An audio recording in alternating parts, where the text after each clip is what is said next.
আমার প্রশ্ন আজকে ডেমো ক্লাস রবিবার দিন 29/3/2026। আজকে আমরা করব জার্নাল কাকে বলে। ঠিক আছে, আগের ক্লাসে আমরা শিখেছিলাম যে জার্নাল বা জার এই শব্দটার একটা অর্থ আছে।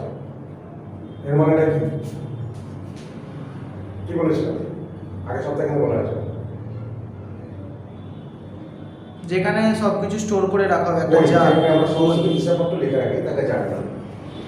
তাহলে আমরা কমার্সের যা কিছু করব, যা কিছু বিষয়বস্তু আছে, আমরা জার্নালে চলে যাব।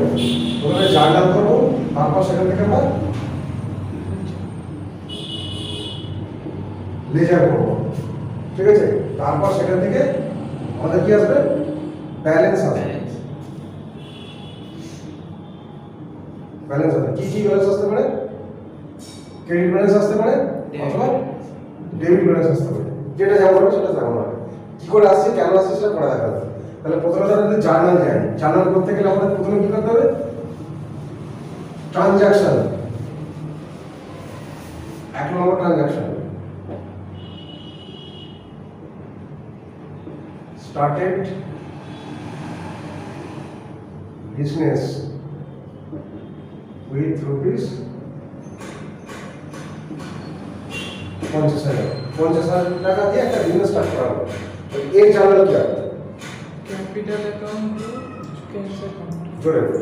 Capital account to cash account. It is capital account to cash account. capital account to cash account. cash account। ঠিক বলেছে? ও ঠিক বলেছে? তারপরে ক্যাপিটাল অ্যাকাউন্ট কি বলছিস? ডেবিট। हाँ এটা ক্রেডিট। हाँ। কেন ডেবিট বলছিস, কেন ক্রেডিট বলছিস? और कैश तो चले যাচ্ছে, বিজনেসের বিষয় চলে যাচ্ছে। বিজনেস ম্যানেজমেন্ট চিন্তা ভাবনা কর। আমরা কি বলেছি রিয়েল অ্যাকাউন্টে? রিয়েল অ্যাকাউন্টের নিয়মটা কি? ক্যাশ বা অ্যাসেট যদি আসে কি হয়? डेबिट। ক্যাশ বা ডেবিট হয়। আর যদি ক্যাশ অথবা অ্যাসেট যদি চলে যায় ক্রেডিট হয়। এখানে যিনি স্টার্ট করছেন উনি একটা বিজনেস স্টার্ট করেছেন। বিজনেসে ক্যাশটা আসছে না ক্যাশটা যাচ্ছে? যাচ্ছে। আসছে। বিজনেসে টাকাটা ঢুকছে। উল্টো হয়ে গেছে।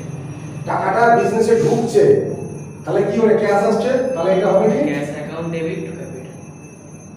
Cash account debit debit to capital. কোথা থেকে টাকাটা আসছে? कैपिटल আমি যদি বিজনেস স্টার্ট করি আমাকে একটা ক্যাপিটাল দিতে হয়, তাহলে টাকাটা আমার আসছে কোথা থেকে? कैपिटल। ক্যাপিটাল। তাহলে প্রথম একটা কি জার্নাল হলো না, ধর mister x started a business with rupees 50,000 টাকা দিয়ে একটা বিজনেস স্টার্ট করেছে। তাহলে তার জার্নাল এন্ট্রি যদি আমি করি, তাহলে দুটো আমার এখানে অ্যাকাউন্ট থাকছে, একটা হচ্ছে ক্যাশ অ্যাকাউন্ট, একটা হচ্ছে ক্যাপিটাল অ্যাকাউন্ট। তাহলে কোনটা ডেবিট হবে কোনটা ক্রেডিট হবে কি করে বুঝবো? আমাদের যে গোল্ডেন রুল আছে যেটা তো দেখা বলেছি, সেই গোল্ডেন রুলের 1 নম্বর কি আছে? Real account. রিয়েল অ্যাকাউন্টে কি বলা আছে? कैश एले के অ্যাসেট এলে ডেবিট, डेबिट গেলে ক্রেডিট। তাহলে এই যে ঘটনাটা ঘটেছে এখানে আমাদের দেখ একটা অ্যাসেট আছে, সেটা হচ্ছে ক্যাশ।